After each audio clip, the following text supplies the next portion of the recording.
Blog Talk Radio.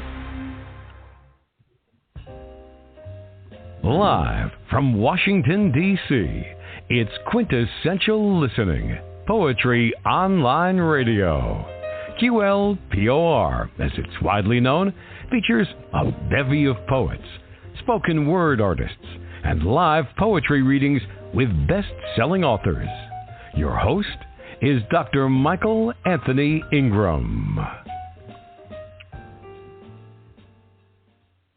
Good evening, everyone. Tonight, a very special program.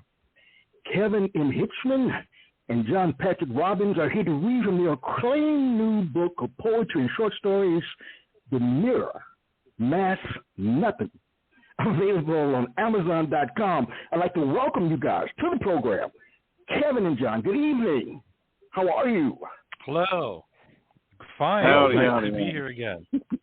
Yes. I'm glad you're here, too. I'm already happy. Already happy. Now, what I want to know, I want to talk about this project. And as I said, this is a Saturday night poetry and short story special. Actually, I want to say this before we begin. It's the first of its kind on this platform.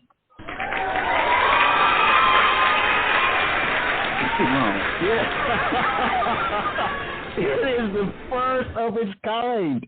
So what I'd like to know from the two of you as we begin this journey tonight, tell me about the inspiration for the book as well as the concept for the chapbook being split.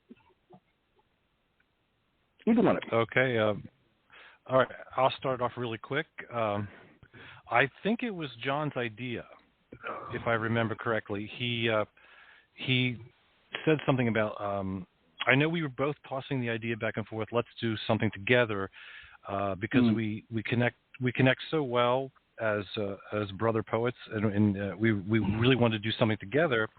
So I think John came up with the idea, let's just do a chapbook, and it'll be like he said earlier, 2 books in one, 2 writers for the price of one, a great deal. And it gave us a great way to promote the press and to promote ourselves. It just seemed like a great idea, and then it just worked out that our work just really complemented each other. Wasn't a surprise, but I think I am surprised at just how well it worked. Yeah. All right.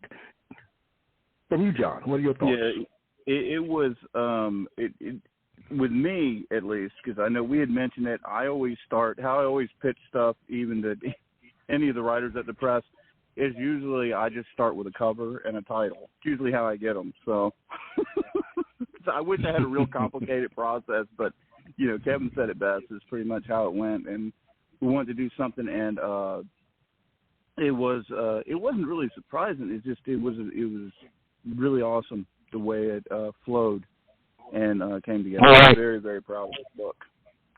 Very nice, very nice. Someone please tell me about Whiskey City Press. I want to know all about it. Go ahead, John. Okay, yeah, I was going to say Whiskey City Press. Well, Whiskey City Press is basically where the lunatics run the asylum, and being I'm the head one. I mean, I kind of, at least in short, I'd had some bad experiences with other places. Just decided everybody kind of looked at me like, hey, why don't you run it? And I'm like, yeah, that's a great idea. And, it all started with the logo. Again, just like a cover. Started with the logo, and then just wanted to get some like-minded writers together. And, now I would say the group we have now is like a family.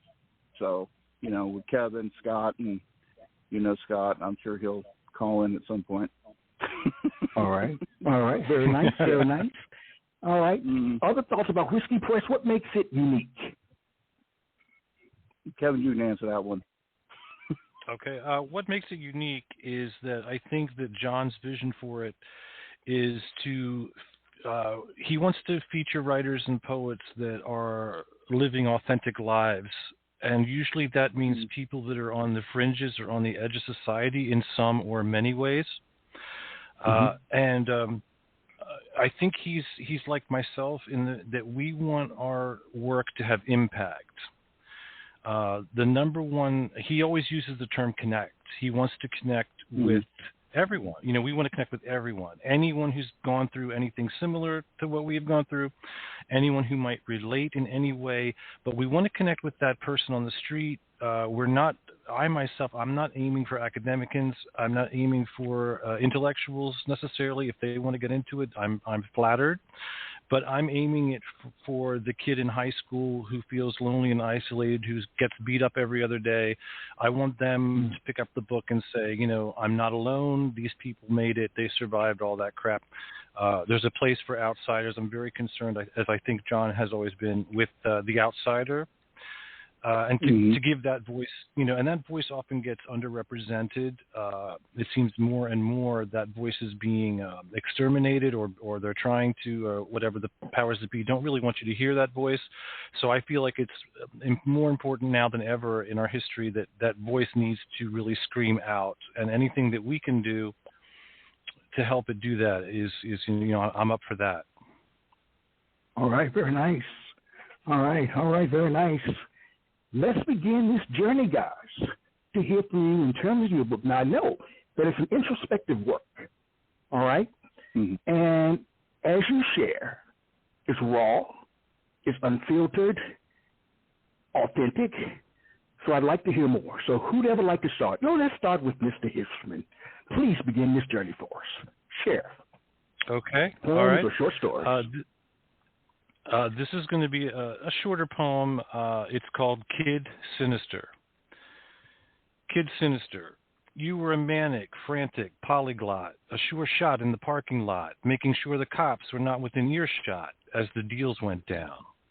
You were a 100-watt bulb in a 40-watt socket. You were the vapor trail fading from a hastily launched rocket, an alchemical explosion when lava meets the ocean with that bigger-than-life sizzle going skyward. We loved your unhinged ways, the smoke you caused and those sudden flames, the passionate action of earlier days when you held a match to the stick of dynamite that threatened to blow us all away forever. That's the end of that one. Wow. Actually, my friend, I'd like to hear that again, if you don't mind. Okay, here we go. I'll try to make it brief. Right. No, don't make it brief. I want to hear it. All right. Kid Sinister. You were a manic, frantic polyglot, a sure shot in the parking lot, making sure the cops were not within earshot as the deals went down. You were a 100-watt bulb in a 40-watt socket. You were the vapor trail fading from a hastily launched rocket, an alchemical explosion when lava meets the ocean with that bigger-than-life sizzle going skyward. We loved your unhinged ways, the smoke you caused and those sudden flames, the passionate action of earlier days when you held a match to the stick of dynamite that threatened to blow us all away forever. Now, you guys know my style. I like to ask questions. I like to ask questions. No. What is the purpose of that particular? What is the purpose of that particular piece, my friend? Tell me more. I was thinking about a lot of people from my youth. Once again, people that were living on the edge, kids that were experimenting dangerously in some cases, and in other cases just more experimenting with their mind or their spirit. I have to admit, I was thinking about John a lot with this one. Yeah, I really was. I was thinking about John too, the way that he was, living, the way he does sort of live on the edge, lives life to the fullest, being, putting everything into the writing, which makes it all the richer, but, there's a price to pay for everything. So I was thinking of all those things, and it just came out as a tribute to sort of that type of person, that certain character, because they're always interesting. You want to know them, even if it has to be from a distance. You want to know them. They've got the stories. Very nice. So that's pretty much very it. Nicely stated. I like that. John. Thank you. Got a poem for us? Yes. Got a poem for us? Yes. Please share. Yes, I do. I mean, you want me to read it now, Joe? I like it. Yeah, you know. I mean, God, how are you going to top that? I'll start out with something a little short. I don't have all these. See, he brings all the classy. I bring all the trashy. So okay. It's a classic mix, man. Right. You never know what you're going to get because I'm a loon. So everybody knows it. But anyways, I'll start off a little. Actually, I'm going to start out with an outtake from the book. Once I kind of wanted to deviate, because you know me, I want to give you something new every time. So I know. This is one talking about that edge. This is definitely about that edge. And it's called Shooting Up with the Stars. I always dread the sunrise to chase away the peace and silence of my nights spent alone, drinking with ghosts and destroying memories, but never the scars. Sometimes we devolve as quickly as we grow, as our hopes are buried with vices as lies embrace our truths. I am everything and nothing, all the same. I fully understand my insignificance in the not-so-great order of things. You never truly appreciate anything until it's gone. That's the end of that one. There you go. Just brings the happiness right in the room. Well, I think I'd like you to do the same thing, my friend. Share that again. I believe in reading it and then reading it again. Yes, sir. All right. One more time with feeling. Wow, you're not a taskmaster at all. No, buddy. All right, Shooting Up with the Stars. I always dread the sunrise to chase away the peace and silence of my nights spent alone, drinking with ghosts and destroying memories, but never the scars. Sometimes we devolve as quickly as we grow, as our hopes are buried with vices as lies embrace our truths. I am everything and nothing all the same. I fully understand my insignificance in the not-so-great order of things. You never truly appreciate anything until it's gone. Wow. And, yeah. I love that one. Yeah, it's beautiful. And it's true, you never really appreciate it until it's gone. You know? That's right. Yeah. So as you think about the purpose of that piece, what are you trying to tell us, my friend? That if you want to get a life insurance policy, it's a great time because you can really, everybody wants to go on vacation. So cash one in. All right. Okay. All right. In addition to the Allstate commercial, what are you trying to tell us, my friend?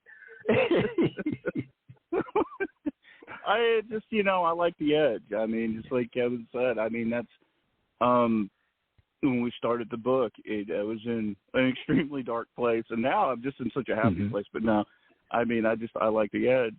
I live on it. It's real. That's what we are. That's what we pride ourselves at the press, and that's what we do. That's what we both do. We bleed on that page, good, bad, sad, whatever. It's there and it's real. So when you both think about writing poetry specifically, and I'd like you both to share, and maybe you've already done so in the past with me, but is a poem letting your guard down or building a wall? Okay, I'll take this first quickly. I think for me, most of the time, I would have to say it's letting my guard down because I think that's the part that people can relate to when someone expresses what's really going on with them, no matter how painful or how bizarre it might seem. But if you have the courage to let your guard down and you're communicating, then other people will hopefully feel the same way. And how else do we ever really get information, real information? All right. You're on it, man. I like it. All right. All right. John, your thoughts? Yes. Is it letting your guard down? I mean, I don't think I ever have it down. I'm like a kamikaze. I run headfirst into everything. Or is your guard ever really up though? Ooh. Yeah, I don't think so. I don't think so. You never know. Who knows? Maybe I'm just like the greatest actor of all time. Who knows? That's never been employed. So. All right. Okay. All right. Kevin, poem or short story? It's your turn. Okay. This is going to be a poem again called A Private War. A private war. It gets lonely in the trenches, psychic ammunition running low. I try hard not to hate the world for its surprise attacks. In the wake of tragedy, people show their true colors. The battle is perpetual. Hate lingers near the sidelines, waiting to claim us. It becomes exhausting, attempting to explain when few have ears to listen. Assumptions isolate us further from the swarm. They go on living their glib lives. They feast upon a buffet of myriad distractions, becoming hostile when we refuse to humor them. I paint on my ready-made smile, doing all I can to swallow the bitter pill fate has handed me. That's the end of that one. Wow, excellent. Yes, it was. I paint on my ready-made smile. Wow. You know, as I think that the past few years, everyone is painting on their ready-made smile if they can. Mm-hmm. You know what I mean? Just like based on COVID or what we've gone through in terms of the pandemic. Yes, COVID, of course, but just everything. You know, just the turmoil that seems to be in the air, sort of. All right, very nice. True, I agree. All right, John, please share. All right, I'll read one. I'll be nice and read one from the book. All right. I'll read. This is a little bit longer piece. It's called Paper Trail. With every publication leads to you, my dear. For what lay hidden, I yearn to embrace. A muse is an overused phrase, and you are more an oasis from my mind's asylum. A rose to linger, a kiss to say goodnight. You've taken more than my heart with your flight's departure. Tears to clean the eyes and poems to pen for a lack of closeness. I want to drink, and most of all, I simply want you. When I lay last within my final not-so-good times reprise, you'll be able to find my passions for you with every love poem, like rose petals that lead to the place I shall remain. Never wait for tomorrow, for what should be embraced today. Life is uncertain. Take the chance, for a passionate embrace beats a cold night spent alone. Hello, my heart, wherever you've been. Embrace the now and bury the past. End of that one. Wow. Yeah, embrace the now and bury the past. Yes, it's beautiful. Wisdom there. Yeah, and the line about the was it rose petals, leave the rose petals where you've been? What did you say? What was that line again? What was that line again? Don't make me look these things up. How dare you? No. Nah, you know you got to be on your A game, man. Rose petals that lead to the place I shall remain. Don't bring a C plus. Bring an A. Okay, a B minus maybe, but not a C plus. Yeah. What was the line about the rose petals? They lead to the place I remain. They basically, with me, it's kind of like it's Norwegian sunshine all the time. It has to deal with death, so it's like lead to the place I shall forever remain. So, that you can guess where that is. Yes, I can. Yes, I can. All right, well, let's continue. Share. Okay, this is a short piece called Scavengers. Scavengers. Bitter wind, a requiem for the lost, staring from the third floor window. No amount of contemplation can cure this affliction. The tall trees sway, branches burdened by ice. The sky is distracted by a coming storm. It will not bear witness. The crows circle as my thoughts. We mate for life despite the consequences. We weather all until at last we lie frozen on the ground, never knowing who may or may not mourn our swift passing. That's the end of that one. Share another. Okay, let me find a brief one here quickly. Okay, this one's called I Am Afraid to Touch You. I'm afraid to touch you, afraid of where it might hurt. I want to cradle you like a newborn in my tired arms and sing you to sleep, but fear stays me. This is a strange place. It's a night with no day. I go through the motions and move like a ghost through a maze. Repetition makes me sick. I am your nurse now. I make your tea and cook your meals. I pick up prescriptions and do the laundry.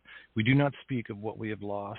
We watch the world soldier on as it would with or without us.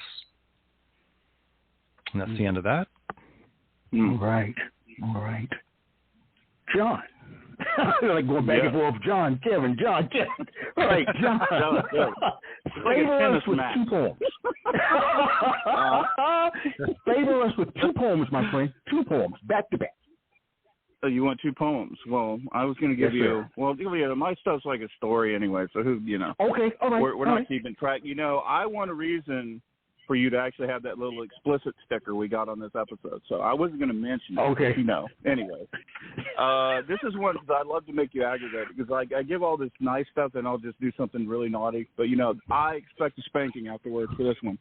So this is called Night of the Living Dead Clock. It'd been a month since we begun talking online. Wendy was an editor for a soon-to-be defunct horror mag. I was a guy building houses and trying to become a writer. I was as hopeless as she was, but somehow we made a connection. And here it was a month later, and we were getting together for a weekend's escape from the mundane bullshit that were our everyday lives. Wendy, in truth, was nothing special to me, a moment's release, and that was about it. I remember thinking how pathetic we both were, pretending concerned ourselves with one another simply to get laid. She read my writing. She told me it was miserable and nobody needed to read that. I read hers as well and understood why nobody was ever reading hers either. I remember it was simple as, hello, how are you? Now let's rush off to a bed type encounter. And after uncovering the most sacred of truths, I realized why she was perpetually single. She often wrote about zombies and things that went bump in the night. I wish she had been more like a zombie instead of an ice-cold corpse. She left me a book of hers. She wrote, I love you inside. We never bothered to meet again. Her pages were as dead as her passion and as hollow as her words.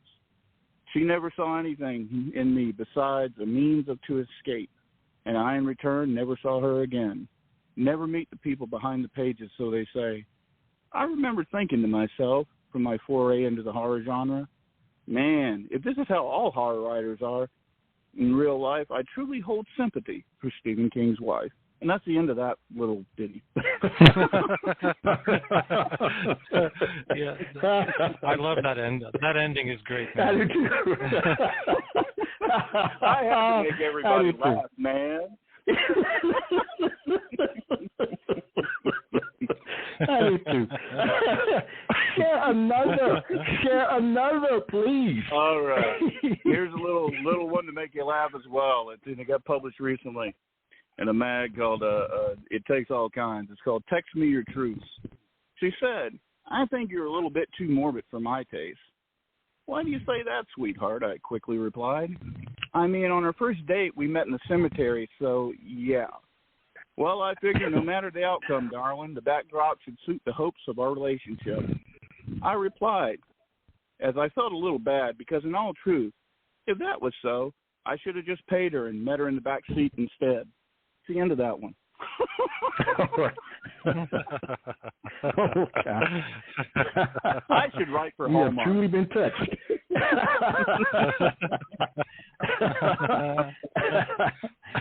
I think it's the perfect time to segue into short stories.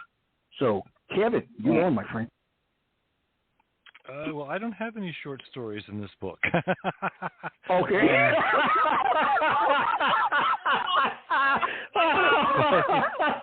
Well, you write on that.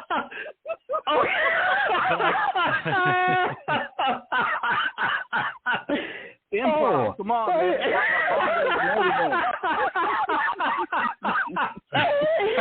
All right.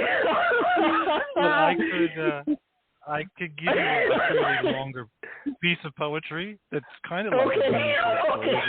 Okay, everybody, it's kind of like a short story. So that's what we advertise. Poetry, short story. Okay, imagine this is a short story. All right, Kevin. Okay. All right. This one's called. Birthday letter not sent. I want you to think of it as a short story. Okay. Birthday letter not sent. All right. Okay. Focus. I am the host. Focus. All right. Here we go. All right. Birthday letter not sent. Greetings, and of course, happy birthday. I'm sure it's mighty cold up there in Vermont. We had a brief tease of spring, only to be plummeted back to freezing. This is one of those days I don't work and am filled with a keen and aching nostalgia. We're so old now. How did the years slip by us so fast, filled as they were with joyous and horrible times? How did we get this far, to nearly old age? Here you are, yet another year older, as I too shall be in a matter of a few months. I write you on your birthday because it's usually the only time you'll answer. I wonder how you fill your days and nights, not having many obligations left. I almost envy you that. You found a way to hide from most of the world. We have 3 cats now. I can't remember if I told you about the last one, but I probably did. It hasn't been that long, has it? My perception of time has altered greatly. It's hard to conjure my memories in a chronological fashion. Well, I must run to the store. I always have a little mom-and-pop convenience mart nearby. I quickly become friendly with the owners. I visit them mostly for cigarettes and soft drinks, but they're a connection to a world we once lived in.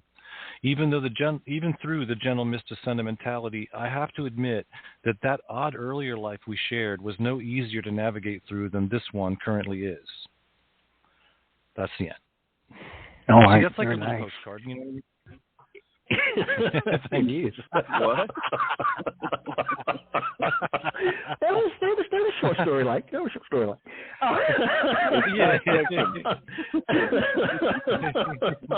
You know, when I asked you, Kevin, you know, it's been a while since we've been together in terms of being on the show.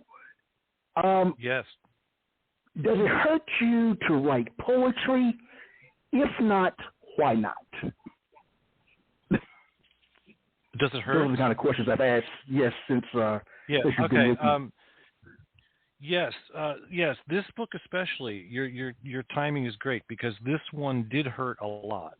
It's coming from real life situations that I'm living in the moment. So it was, and some of the poems came down right when the events were happening. So yeah, it was hard, but I really like that. I hope like sadness. I don't know. You need it, and what was I going to say? But anyway, yeah, I like it when it hurts. Things that hurt, like some songs that are painful or movies that make you cry. I love that. That's what you want to do. You want to move people, and you know sharing your pain provides you with the release. And I hope once again that it does the same for anyone who reads this book. All right. John, got a short story for us? No. A real one. Yeah. I have to do that. You mean I went out and found questions to ask a short story writer? I know, like I do about no short story.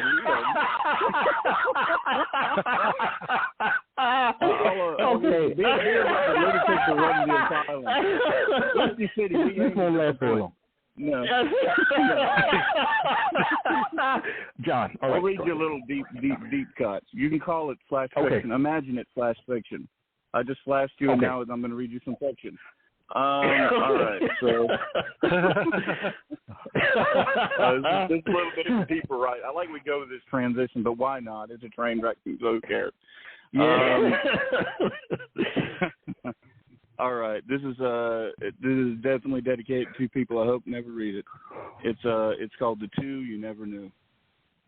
To see yourselves in the eyes of a child is a strange vision and strikes anyone with a soul.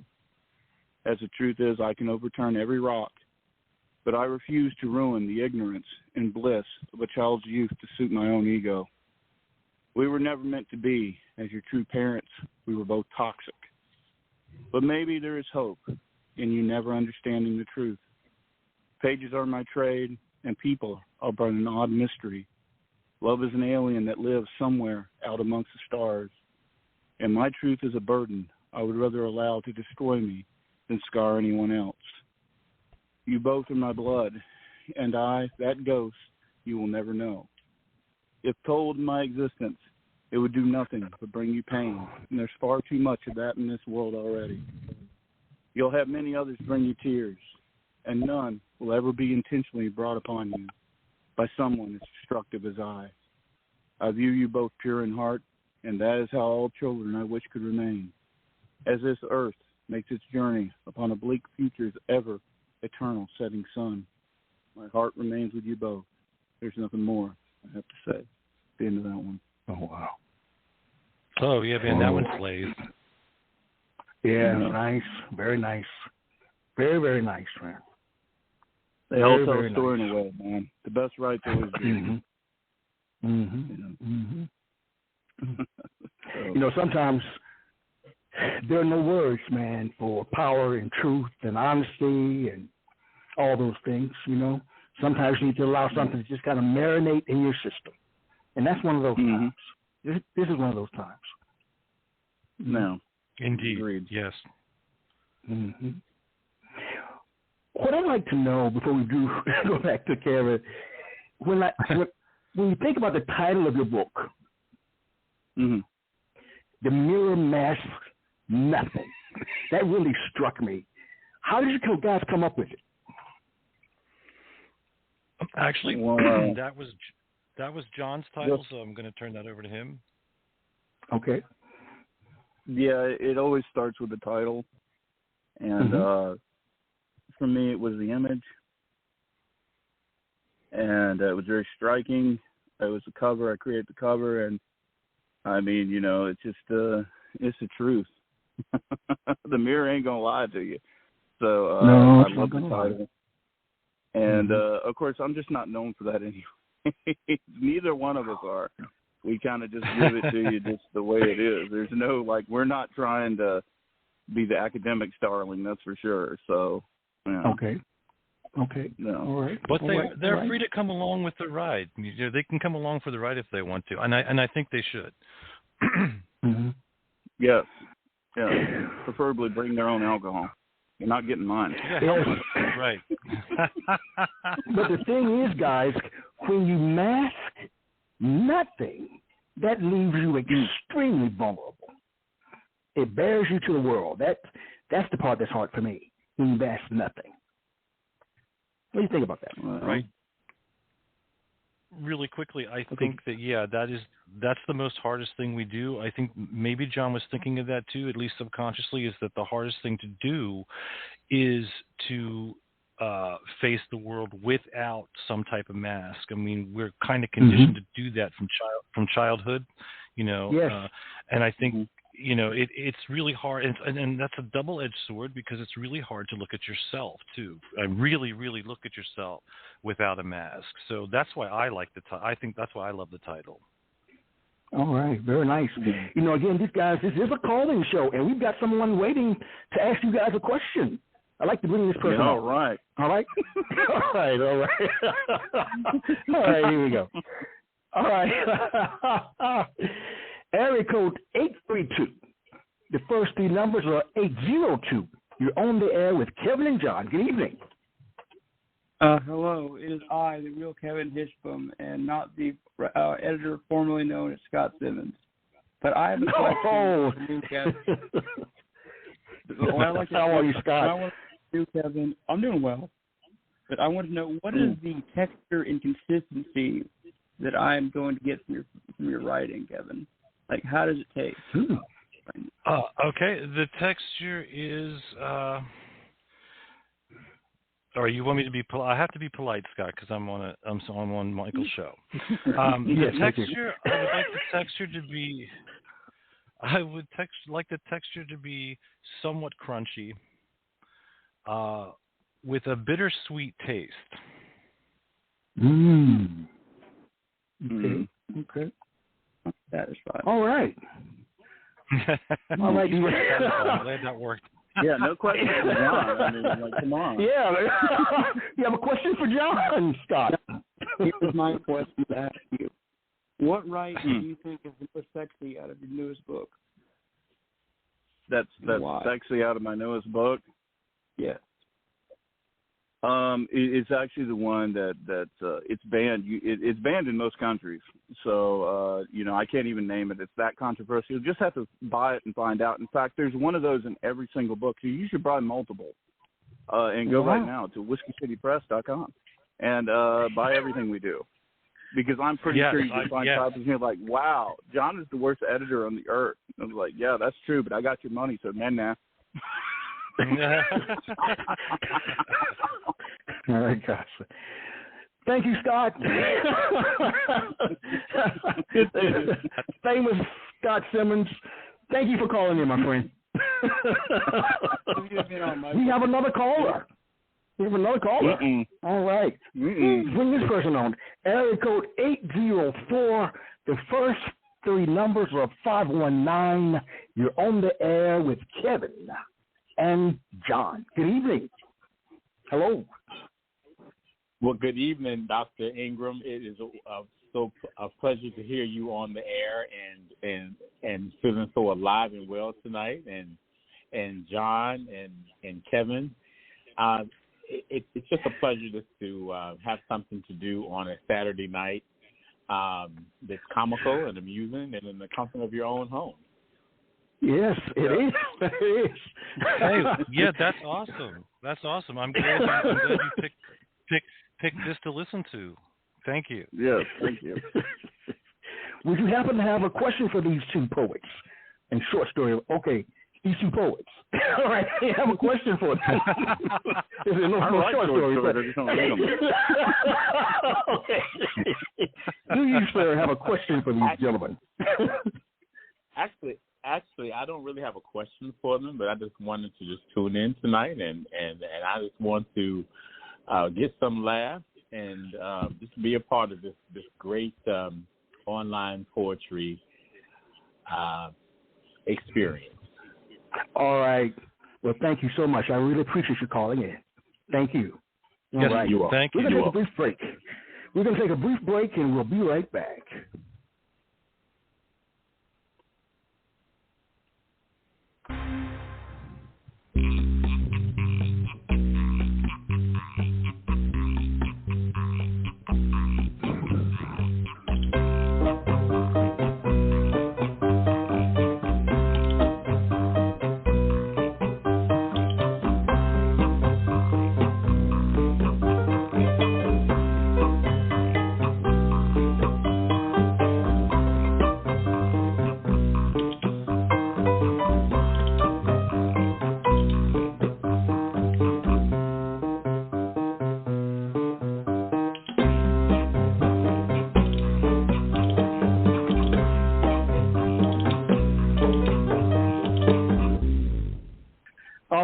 We are back. I am Michael Anthony Ingram.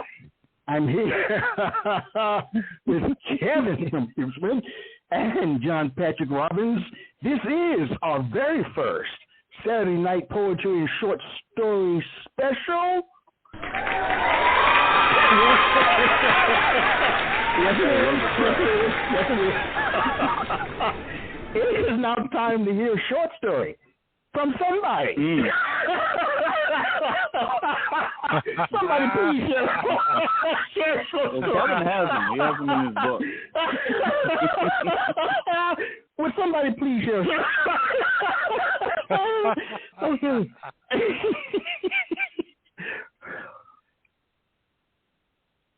Hello? Go ahead, Kevin. Why don't you read from your book? Actually, You've got can you I have ask, a long narrative. Can I Yes. Hey, Michael, can I ask you for a favor? Yes, of course. I'd like to read one of my favorite pieces that John wrote for this book, if I can. Oh yeah, that'd be fine. That'd be fine. Yes. Yeah, I'd love that. There you go. Okay. That's even better because I don't have to read it. Okay. Well, I really like this one, and it really resonates. And a lot of people that have bought the book have told me that they really think this one is spectacular, and I just kind of want to read it, be a little greedy and steal it from them. I just kind of want to read it. Is that okay? All right then. Okay, all right. Okay, it's called Sunshine Boys, 7th Avenue. Sunshine Boys, 7th Avenue. Turning tricks and just trying to survive, it's all an act unless you can pay enough for it not to be. Needle tracks and cigarette burns, broken springs and fragmented logic. When tomorrow is uncertain, the moment can seem like an eternity. A release, a paradise worth having at whatever the cost. Two to share a moment, as one must clearly chase that never-ending fix. Junkies are promised ghosts of tomorrow's future, as the true freaks mask their fantasies. Lean back, keep a lookout, and enjoy. Isn't it grand to explode within something just as empty as you? And that's the end.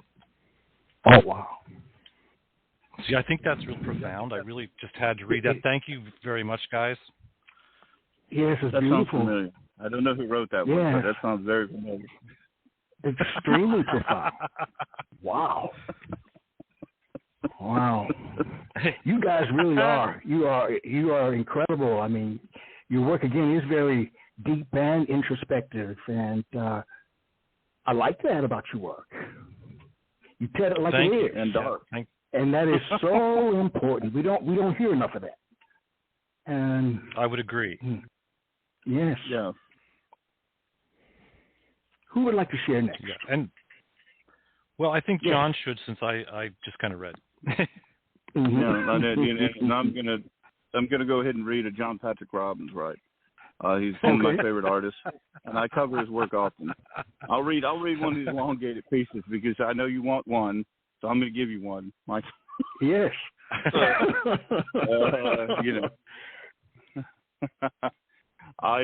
This is called "Smoke 'Em Even If You Ain't Got 'Em," and it's my last write in the book. As I sit viewing the sunset over the Currituck Sound, I realize I've chased something as empty and hollow as accolades and a bullshit literary scene. I believe I was always searching for acceptance in some form or another. I have lived a life, while at times more fitting for a movie, is all extremely sad by design. When you bank on a future's dreams, often you are met by the present's all too harsh pavement. And by the time you realize it's all turned to shit, you're too fucking old to change direction and start all over again. I drink knowing it's killing me. I drink simply because it's there, as so am I. And it pains me to remain long after the characters of my pages have turned into nothing more than ghosts. People read my words. They always have. Because as someone who sacrificed his existence for nothing more than ridicule and now virtual paper cuts, I have that ability to connect. It's a skill and a curse. Sometimes I view half-wits, all trying to do, for lack of a better word, attempt to copy my style. I view them like a reluctant parent viewing some bedwetter trying to walk around in his parents' oversized shoes, clunky and vomit-provoking all the same. I am never flattered by imitation, because in all truth, I had no choice traveling this road I stand upon. Is it hell being a writer? It's hell being real, let alone anything that stands out in this era.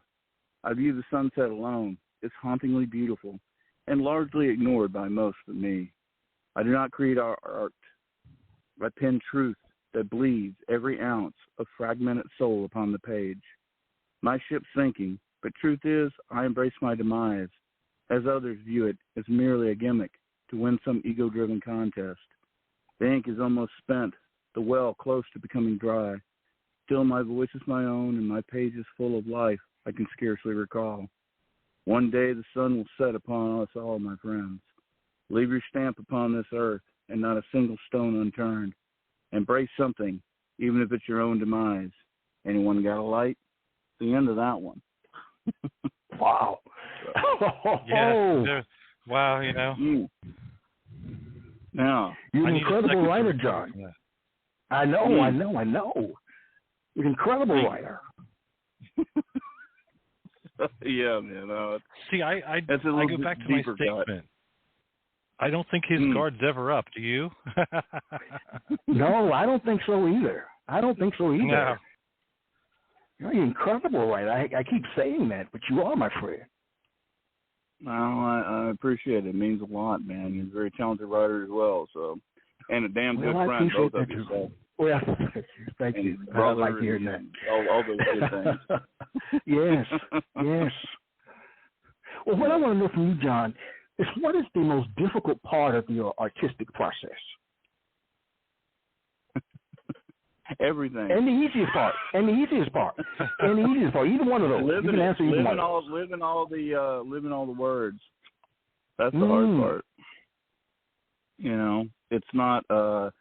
I kind of believe that you kind of got to gut yourself a little bit for every page, every little kind of morsel on there, and you should. You know, if you want to create the kind of art I do, saying everybody's got a different style. Some people, you know, like I like to do humor, but I mean, I'm probably working on one project that will be my last project as far as poetry goes. You know, it's hard to believe I'm not reading short stories now, but they're a little bit too.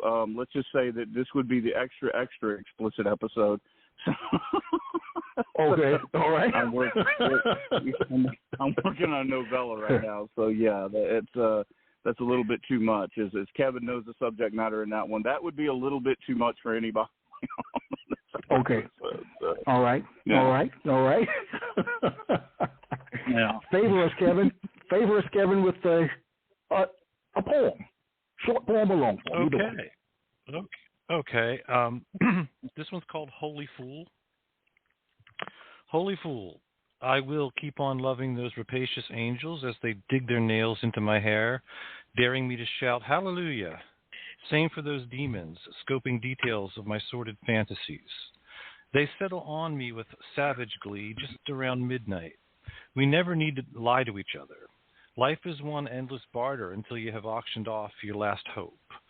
They can still visit. You can still visit me. I have little left to offer, but we can mumble drunken reveries to that old God who is long gone deaf. That's the end of it. Wow.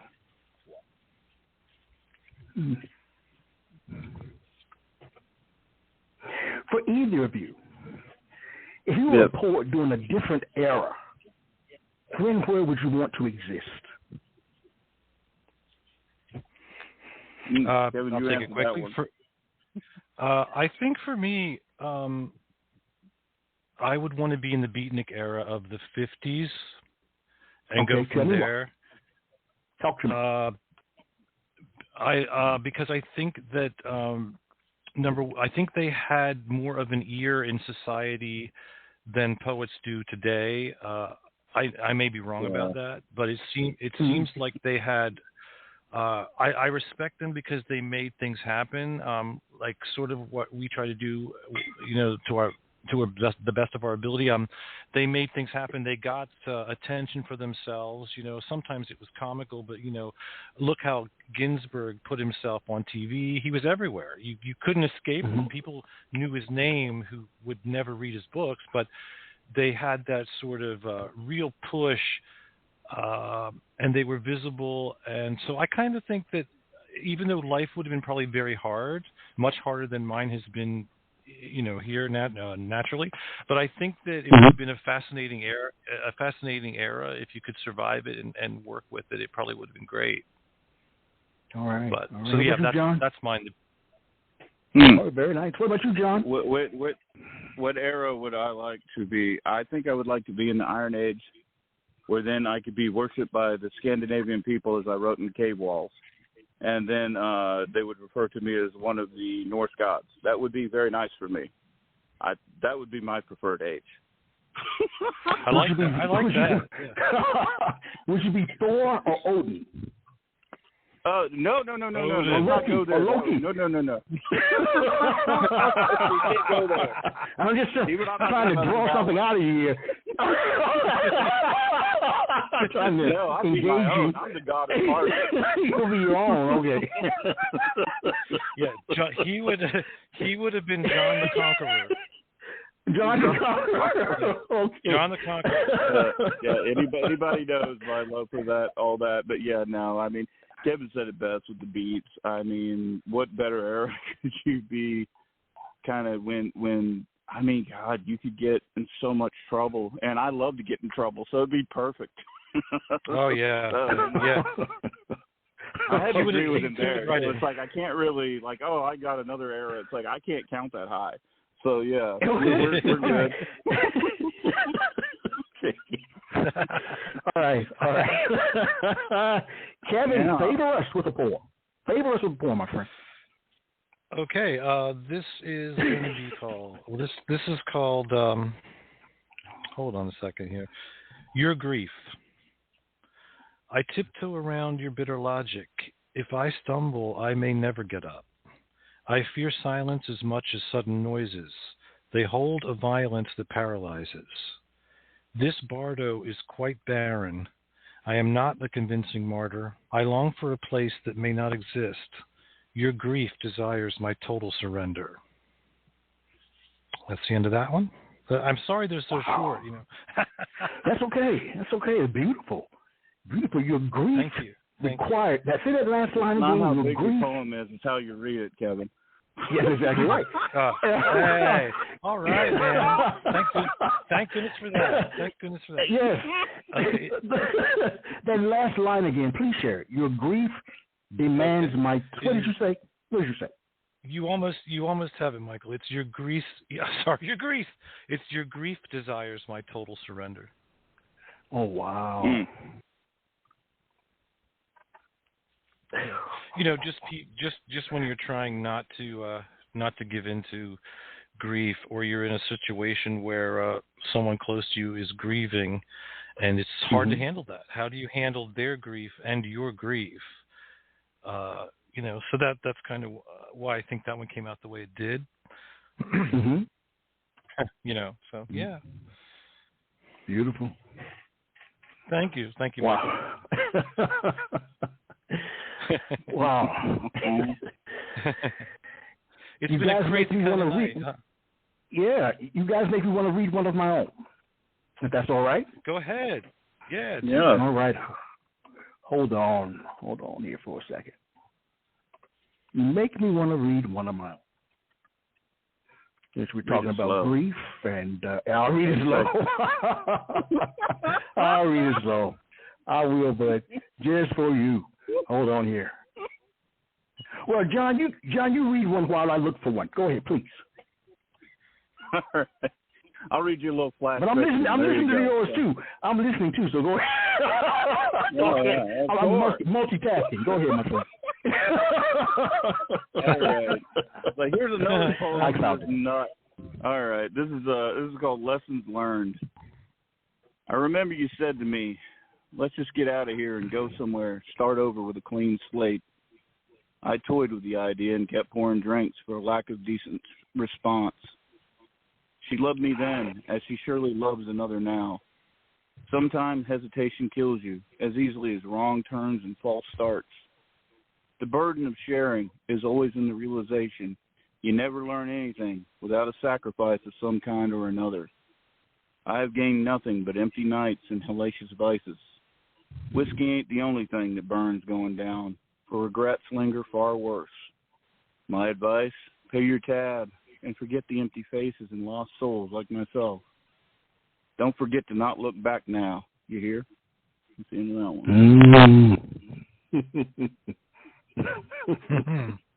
one. Wow.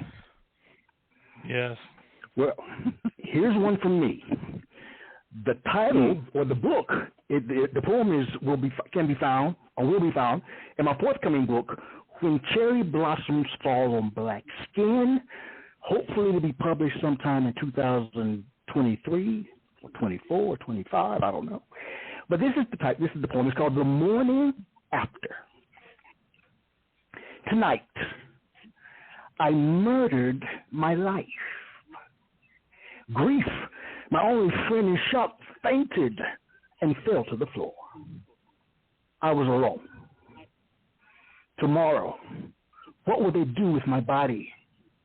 Grief, my only friend, still in shock, was unable to speak. Oh. Hey, man, we should have put that in our book, man. Yeah, that's very that's moving. Yeah, I love that. Yeah, we I'm should glad have you put shared it in that the book, with us. and we didn't write it. We should have. We'd be in a little bit of trouble. Yeah, no, I just meant it really like kind of spoke to the things we were speaking to, I think. And that was great, Michael. Well, I appreciate that, buddy. You know, grief, my only friend. I look forward to the book. Well, thank you, sir. I appreciate that. Tomorrow, what would they do with my body? Grief was unable to speak. Mm-hmm. Okay, I don't want to read anything else now, man. You just kind of. I don't think. Well, you guys inspire me. Out from under us, Michael. That's awesome. You guys inspire me. I take that as the highest compliment. Yeah, that's a great compliment. So yeah. Wow. Yeah, thanks, Michael. That poem was awesome. Awesome poem. Hey, thank you. Well, let's take a brief break, and we'll be right back. Hold on, guys. All right.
I'm here with two of my favorite poets, and their new book, The Mirror Mask Nothing, is available now on Amazon.com.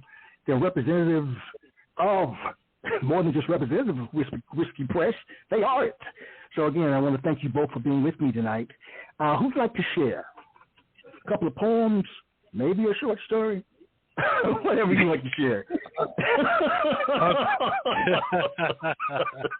Go ahead, John. Oh, go ahead. Yeah. I don't want to lay anybody down. No. Yeah, go ahead, John. Go ahead and try to read your after all the publicity. Fuck it all out. There you go. Hey, we have another caller, guys. We got another caller. Let's put this person on hear first. The call. All right? Let's hear the call. Okay. Area code 813-993. You're on the air. Welcome. How are you tonight? Guys. Hello. How are you? I'm wonderful, thank you. I'm Skylar Evans, and I know both Kevin and John. But I wanted to ask, and this question is for both of you. Do you have a piece that you wrote for the book that you really resonated with, but it didn't fit the flow of the book, so it didn't get published? And if yes, would you read it? Okay, let me take that really quick. No, actually, I'm sorry, Skaja, but every piece that I wrote for this is in it. It actually started off as a manuscript I was going to do another book with, and then I realized that it worked better with this. So I really don't. John might, though. He probably does. I know, because we love to put John on the spot, because that's the fun thing to do. I'm like, yeah, let's hand it to this asshole. Because he'll act like a really bad child. I mean, there's so many. Let's go with a little something that's, oh my God, this was not, okay, we can't read that one, so never mind. Let's go with a little something that would have made the cut. It didn't, because I always overwrite anyways. It's called Norwegian Sunshine. Is but endless days of dismal, beautiful rain, where the earth's perfume is heavy within the air as salt to sea. In the soil of those generations, and a worship of Earth's true brilliance. As the wheel exists, as truth ever so old, sacrifice is made, and the beauty embraced in spring's bliss to a harsh winter's decay. As there is life within the escaped fire's embers into the northern light sky, as madness as well.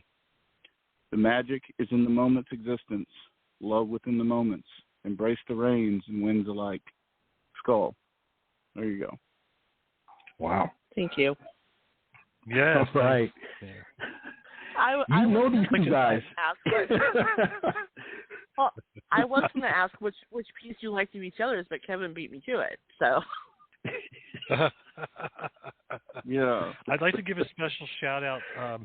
Skaja has her own literary zine that's up and coming called It Takes All Kinds. So she's also an editor. Oh, wow. Poet as well, editor, writer, artist. All right. Right. A little bit of everything. Well, there's only one. I'd like to invite you to be a guest on this show. Would you like to be a guest on this show? Sure. All right. I'll get the information from Kevin or John, and I'll contact you. All right? Sounds good. Thanks for the plug, Kevin. You're welcome. All right. Okay, guys, you've got a couple of minutes more. Yes. Kevin, you're up first, and then I'll take all right. Got a couple of minutes. I mean, hey, you can shoot the breeze. Okay. You wanted a short story, so let Kevin go, and I'll cry. Okay. Well, don't make me. You don't want to do. Thanks, Michael. Dude, there's 250,000 people I sent out information to. But don't make me biggie, man. Don't make me Okay, go ahead. I'm sorry. Go ahead.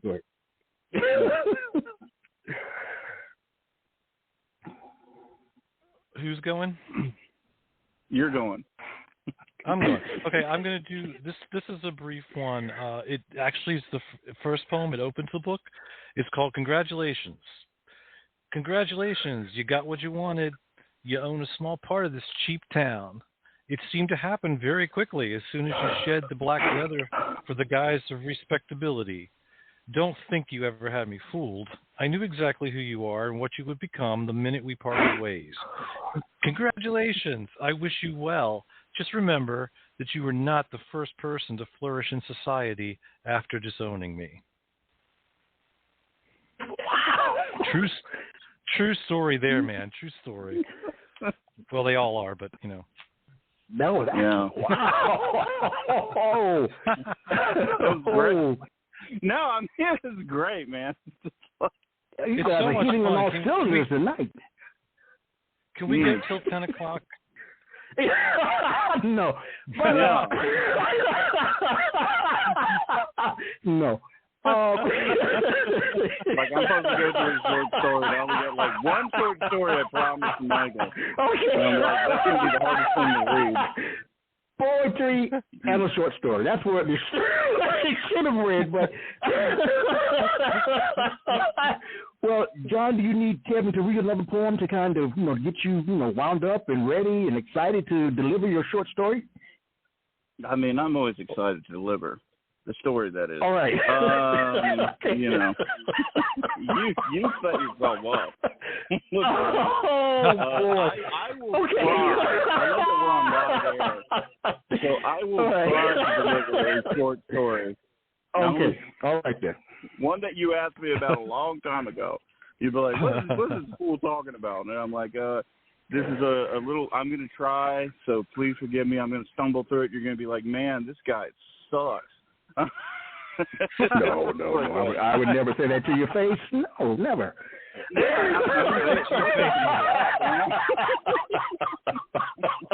Okay. All right there. I see why this is a special evening. It'll never happen again. All right. Okay, I will deliver one short story, my favorite short story. It's called Here Lies Sally Gibbons. I think you know this one. If you know it, sing along. Why not? If Kevin knows it, read it, please. I might know it, but I'm not going to read it. Yeah, of course not. I don't have it in front of me. Here or lies I Sally would. Gibbons. All right. Howard Waterfield kept watch through the window like clockwork. He never needed to ask someone's opinion of him, for he could sense it. So as always, he sat watching the neighbors hidden, yet always observing them like the oddities they truly were. It wasn't that he hated people. They were simply alien to him altogether. And being his mother had raised him as a recluse, it just wasn't in him, in his nature, to seek out company. Howard was back at home for only about 2 weeks from Albemarle State Mental Hospital, and already he yearned to be back in that cold, empty building. There was a peace in its separation from the so-called real world. There was a freedom in their being surrounded by the insanity that made him feel more at home than the times he spent gazing out a window of his Aunt Maggie's home. Howard, are you going for a walk today? Yeah, I am, Aunt Maggie. I'm just waiting until it's... What did the doctors tell you? Maggie said as she cut him off mid-sentence. You have to stop thinking about everything. Everyone is against you. It's just part of your condition. Nobody's paying you any attention to you. Howard knew it was pointless in arguing, because when it came to his condition, there was never any arguing. Howard was deemed insane due to the fact he tried to end his life. But if one viewed life as Howard did, it was easy to understand why he did so. He was alone in every sense of the word. He knew something in his head was broken, but it was something no medication or psychiatrist's words could fix. It was a sadness that haunted his very soul, and an emptiness for which there was no escape. But he understood the game for what it was, and he knew deep down inside this time he wouldn't screw it up. It was on a cold day in December as Howard stepped outside into the bitter winds that always seemed to be against him, no matter what direction he was walking on. This godforsaken island, which served as his prison called Pinewood. Across the street, as his neighbors stared back, nothing was ever said between them. He simply existed to them, a strange man who never cared to associate with anyone. And as he began his journey on the cold day, he felt in his pocket for the pistol and thought to himself, say something, you empty-headed, inbred bastards. Just give me one reason to prove you all right and show this so-called world just how insane I truly am. But, of course, nothing was said, so Howard simply made his way to the only place that felt remotely like home these days. Pinewood Cemetery was a place Howard had been coming to as a child. He loved its peace and had probably read every single tombstone in the place. It was fitting that it was here he would meet his end. And as he sat on that old stone bench where he had spent so much of his life hiding from it all, lost in books and stories of places he could only imagine, he would finally escape this prison of existence. This was the only place he didn't sense the hatred of others. He took the stub-nosed pistol from his pocket, sitting it beside him, as he also pulled a pint of Jim Beam from the other. He may be checking out, but he damn sure wasn't going to go out sober. The booze was the only small comfort he had, and although he was told it only fueled his depression, he could not stop returning to its fiery embrace. He kicked the pint back, consuming most of the bottle's contents in one gulp. He felt his heart pound, and at least in this moment, even on the verge of killing himself, he felt alive. Hey, dude, what's the occasion? A young girl who seemingly appeared out of nowhere asked. Howard was startled in her sudden appearance as he tried to quickly conceal the pistol, putting it back into his jacket. Sorry, I thought I was alone. Yeah, clearly, the girl who looked in her late teens said, as Howard quickly got up.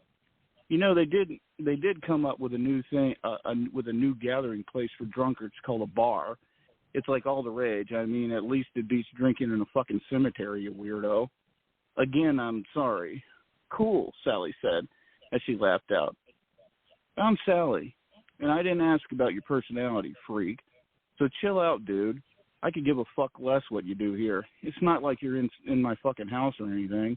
Howard just began to leave, and much to his annoyance, the girl followed him.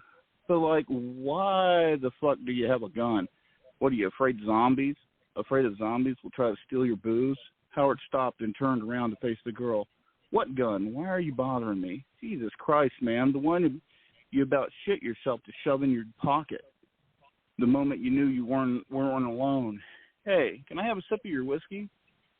I can't give you a drink. You're clearly underage.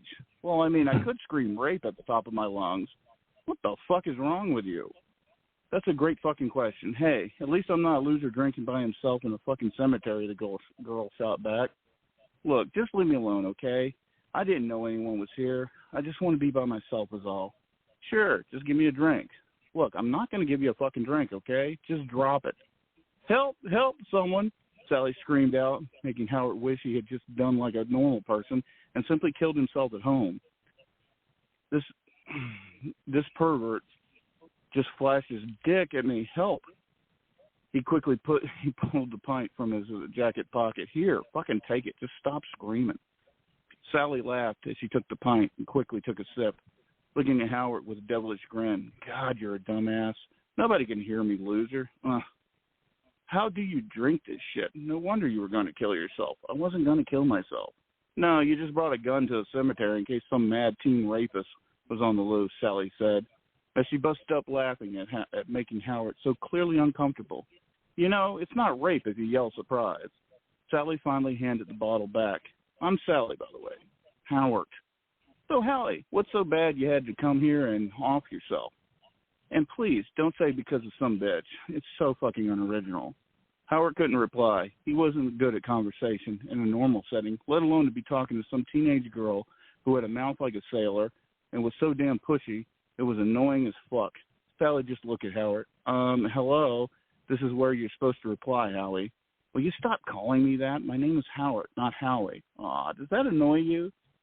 Too bad. I don't care. Give me another sip. Just take the damn thing already, for fuck's sake, Howard snapped as he handed Sally what was left of that plastic bottle. Sally was taking great amusement in the awkward torture of her new friend. He was by far one of the most awkward people she had ever met. And as time passed, they kept talking. Although Howard kept thinking in the back of his head, he was glad the Pinewood Sheriff's Department largely did nothing but sit at the local store and guard the coffee pot all day. Because getting busted with an open container was bad enough, let alone being caught feeding a minor drinks with a handgun in his pocket. If people thought he was weird before, just wait till they caught wind of this shit. As they sat together on the steps of the entrance of that old cemetery, time quickly flew. God, this place is so fucking boring. No wonder you want to off yourself. Hey, can I shoot your gun? Are you fucking crazy? Can't shoot a gun off here.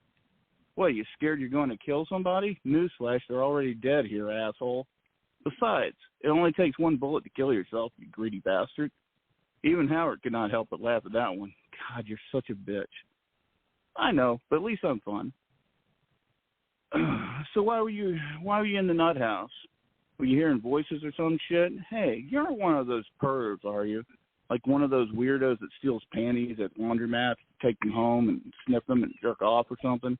No, I gave that up weeks ago. Besides, we don't have a laundromat, so I just buy them off the internet like any other respectable gentleman. Cool. Well, don't get your hopes up, because I'm not wearing any, Sally said, as she stood up and looked down the front of her jeans. At least I think I'm not. Nope, I'm rocking commando shit. So, Cuckoo Bird, you going to answer my question or just keep avoiding it? Howard stared off in the distance as he killed the last of the pint. It was $1 million question, even himself he could not answer. Just what the fuck made him a miserable bastard? And although in a total screwed up sense, it was here for the first time he actually felt enough at ease to speak me honestly, be himself. Stan, kid, I don't know why. I just cannot handle life. I only want to be alone on the deepest levels, away from everybody. God, dude, are you on your period or something? Suck it up. Life's empty. You want emptiness? Keep living. You'll find endless amounts of that shit. Besides, you probably just need to get laid or something. Howard cracked up at her brutal honesty. No matter her age, Sally seemed to cut to the marrow of things far better than the doctors and any head shrinks ever could. It was damn near sunset when Howard and his odd new friend parted company. And as he made his way home, the world didn't seem so empty as it had so many times before. He didn't know why the hell this misfit girl had stumbled across him, that often vacant cemetery, but he was grateful. The words she said as they departed still echoed in his mind. Howie, it's like this. We're all fucking nuts on some level, caught up in our own vices.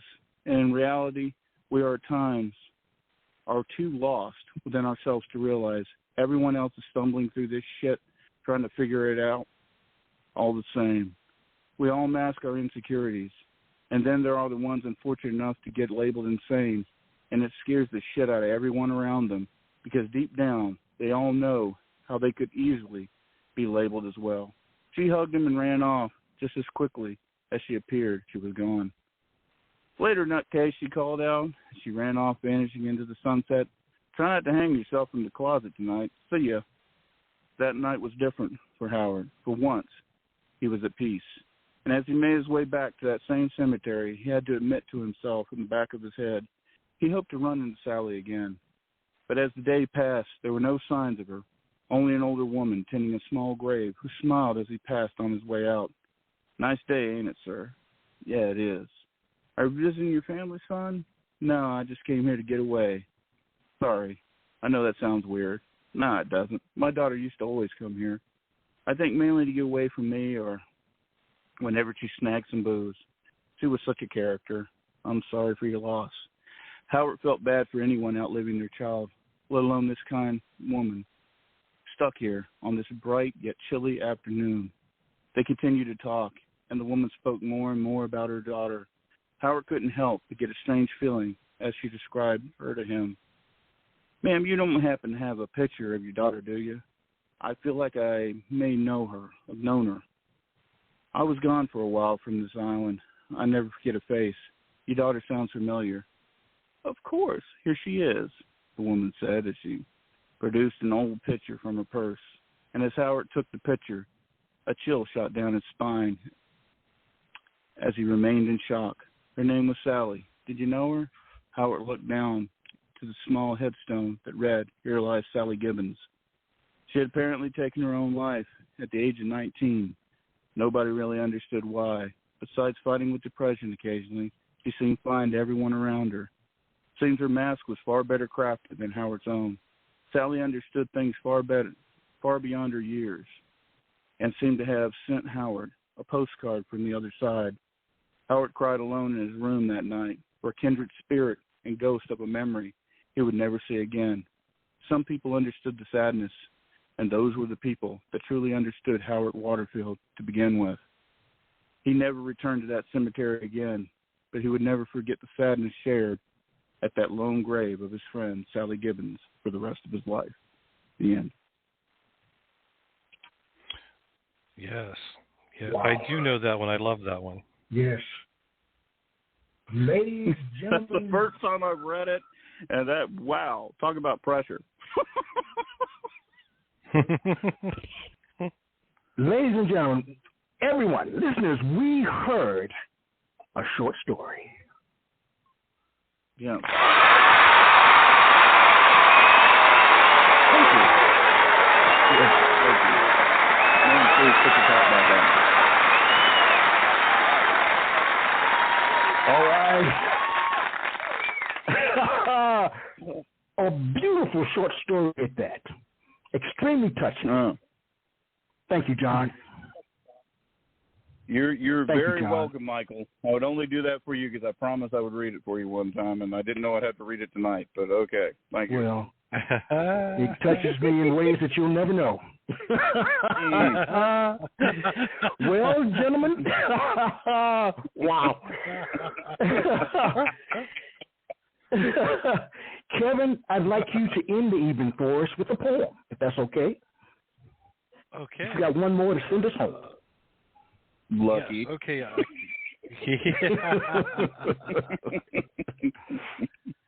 Okay, let's see. I got to find one here quickly. Oh, man.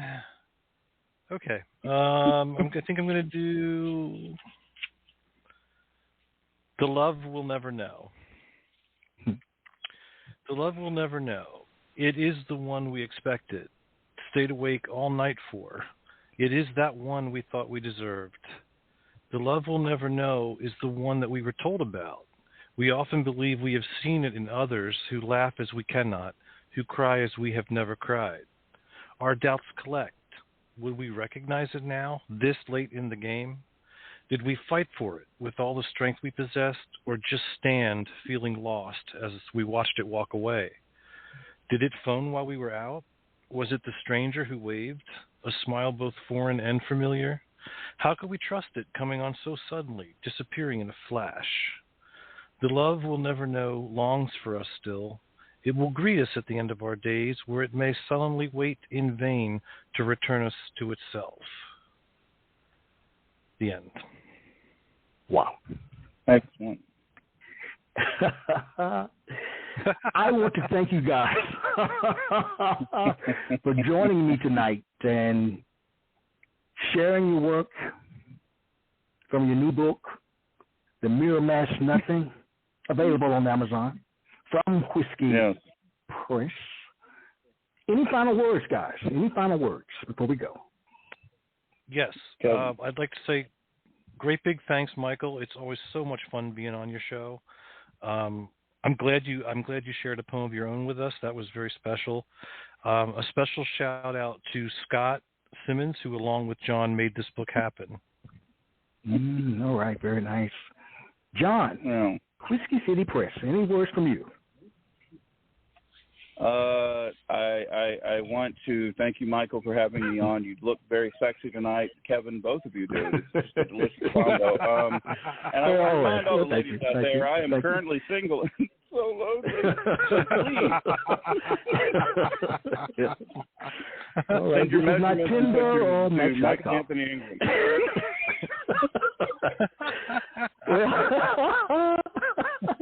All right, everyone. All right, guys. I want to thank you. I want to thank our listeners as always. This was our very first Saturday night poetry, one short story special. And that was a big one. So. That was a big one. That really was a big one. Yeah. That really was. I want to thank you again to all of you, the callers, everybody. And as I share every time I host this program, let poetry ring somewhere throughout the land. Good night, everybody. Good night. Good night, John. Good night, Kevin. Stay out of trouble. Good night. Thank you. All right. Quintessential Listening, Poetry Online Radio, is available on iTunes, Spotify, SoundCloud, and Stitcher. You can also check out the website at QLPOR.com.